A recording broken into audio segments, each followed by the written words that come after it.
Alright, so there's this company called Made In, and they started a couple years ago. It's some guys, I think their office is down in Texas, and they're in the cookware business. They claim to have all these factories and stuff like that, and I know that they do have some facilities, but they subcontract to a big company out of Tennessee, and I know they subcontract to a couple different places as well. They don't actually own a manufacturing factory where they, process the stainless steel and anneal it and stamp it and press it. All that's done by a company whose name brand cookware is called Hammer Stall. I know the Hammer Stall is like the premier line for this factory, but they make cookware for several other people under different names, and they typically sold them at trade shows and things like that, home shows. Anyways, these two guys started a cookware company, and they want you to think that it's their factory, the way they come off on their advertisements. Well, I called them out on social media that it's not actually their factory, and they didn't select the stainless. You know what I mean? They're not making deals with metal companies or anything like that. They're using what this other company already uses. And sure, they don't mind bringing in special materials for jobs, but the bottom line is the stuff's made on this other company's machinery, and it's to whatever their spec is, right? Which is cool. But when you say it's your factory and you're sourcing all the metal and everything like that, it's a little bit misleading as far as I'm concerned. So basically, they've blocked me on their social media. Anyways, they just came out with a chef knife. Even though I support their company, and they still ban me and block me because they don't want me to tell the truth to people. Well, anyways, I support them because, hey, I want to see people succeed, and I like made in America products. This is their new chef knife. It's made in France, I believe. It's not even made in the United States. But we'll take a look at their chef knife. Made in France, born in Austin. We'll see.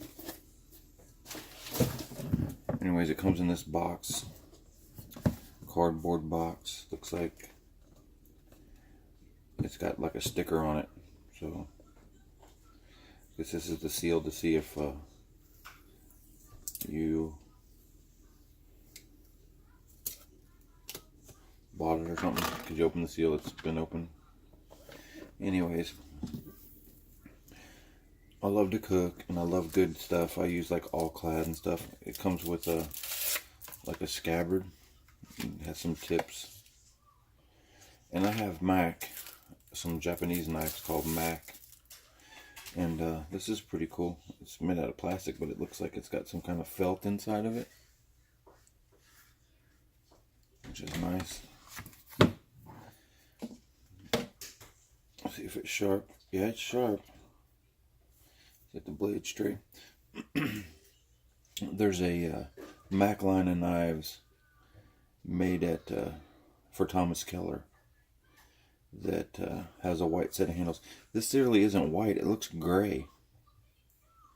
You know, it's shown as white, but it's gray. And I'd say the finish work is okay. Nothing fancy. This corner's rounded off. It should went straight back and be sharp. As far as I'm concerned, that should not be rounded.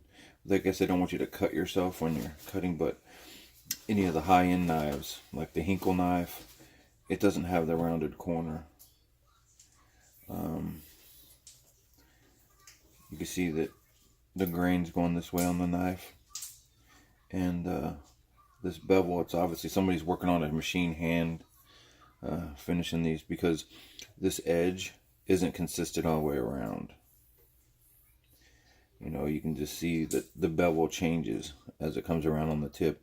And that's from somebody flexing when they come across to sharpen the knife on the sanding belt. They didn't maintain an angle. So they're not using a jig, they're hand sharpening these on a jig. So, you know, it was, I guess, a decent price for the knife. I think it was like $89 or whatever. But Yeah, we'll just have to cut with it and see how it works. But definitely gonna fix this problem here. In order to fix it, I'm gonna have to thin this blade out. The thickness it is from here to where it's square, right? Let me show you a knife. You can see at the base of this knife, it's 90 degrees. It's the heel. And you want it to be sharp all the way through, right?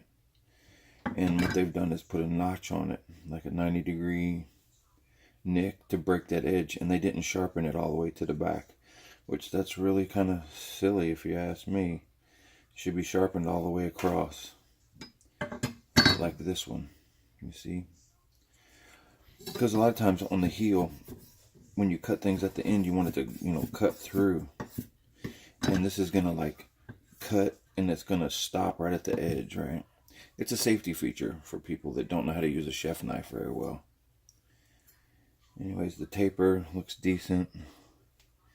It's thick. It remains thick and then it gets shallow to the end.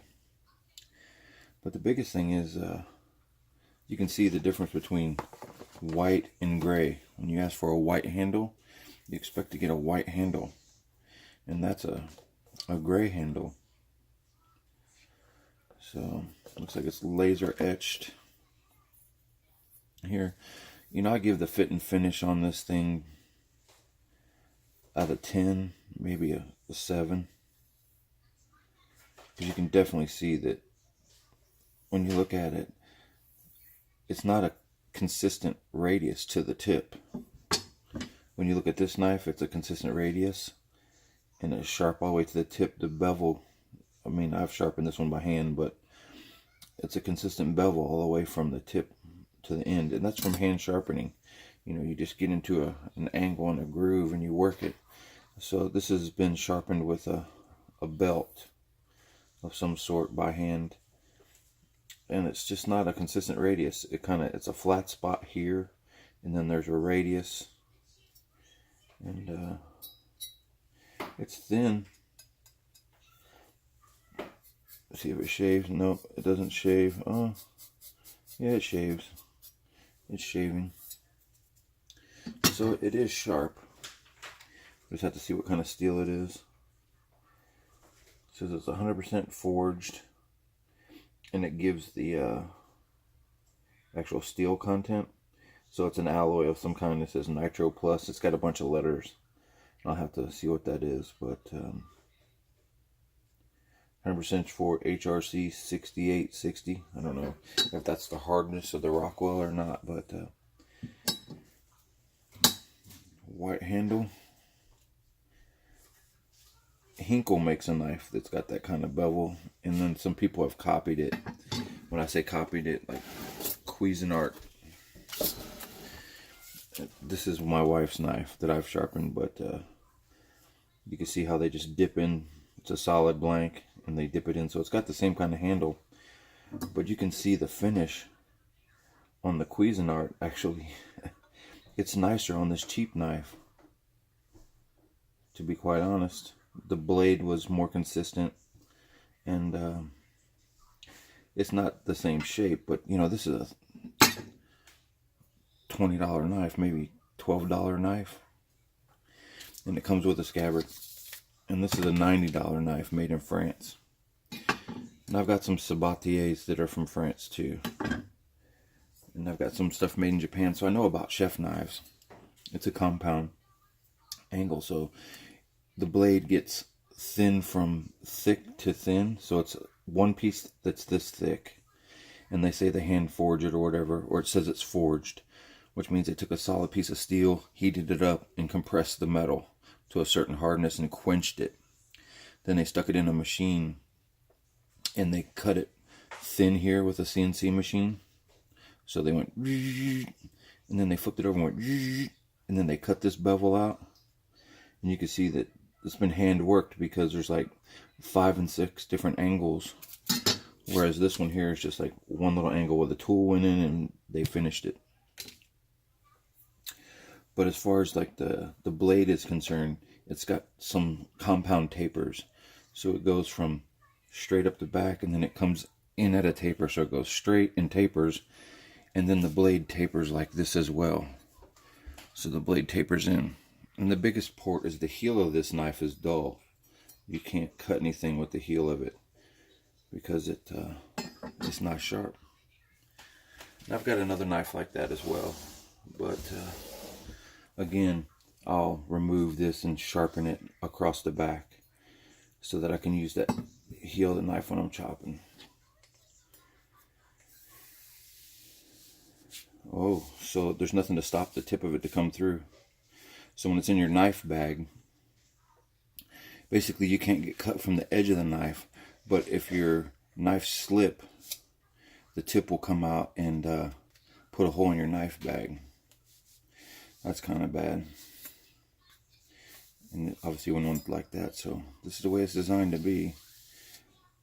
But how far back? So you stop the blade there. So in your drawer it's cool, and in your knife bag it would be cool, but if they pinch that corner closed with a machine with heat and just welded it right there at the corner, it would stop it from coming through the end of the scabbard or the sheath, and it wouldn't slide through like that and go through your knife bag. So here's a first look at the gray handled white made in chef knife.